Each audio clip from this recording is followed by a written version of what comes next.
સવારે રાજકોટ તાલુકા પોલીસ સ્ટેશનના પુનિતનગર વિસ્તારમાં એક હત્યાના પ્રયાસનો બનાવ બનવા પામેલ, જેમાં ફરિયાદી પરીક્ષિત ઉર્ફે પરેશ બળદા તેઓના મિત્રો સાથે સવારના 5-5:30 વાગ્યાની આજુબાજુ તેની શેરીમાં ઊભા હતા. ત્યારે એક સફેદ વરના ગાડીમાં સવાર 4 આરોપીઓમાંથી એક આરોપીએ પિસ્તોલ કાઢી આમાંથી એક ફાયર કરી ફરિયાદી પરેશભાઈના ડાબા પગ ઉપર એક ઈજા પહોંચાડી હતી.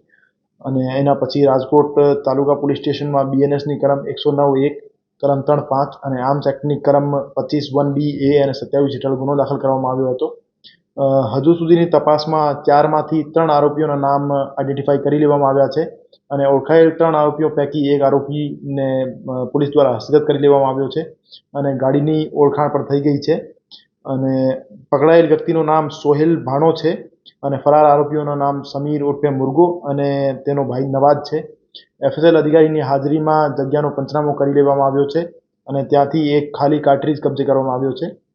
આ બનાવ બનવાનું કારણ એવું હતું કે ગઈ 14 જાન્યુઆરીના રોજ ફરિયાદીના મિત્ર કિશનભાઈ ડોડિયાની પત્ની રાધિકાબેનના ઘરે ફરિયાદી પરેશ અને આરોપી સોહેલ ભાણા વચ્ચે મારામારીનો બનાવ બનવા પામેલ હતો, જેમાં સોહેલ દ્વારા માનવીયનગર પોલીસ સ્ટેશનમાં આ કામના ફરિયાદી પરેશ વિરુદ્ધ એક મારામારી અને રાધિકાબેન દ્વારા છેડતીની ફરિયાદ પણ દાખલ કરવામાં આવી હતી.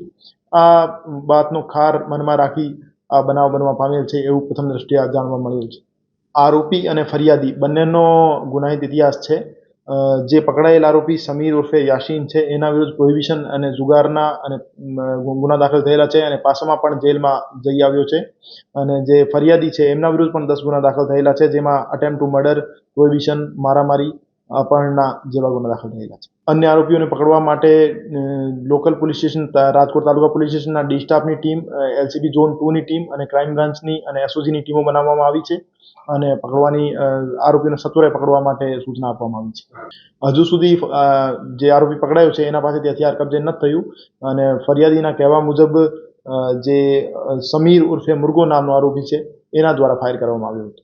હથિયાર પ્રથમ દ્રષ્ટિએ એવું લાગે છે કે એમના પાસે ઇલીગલ હતો, એમના પાસે કોઈ પણ પ્રકારનો લાયસન્સ નથી.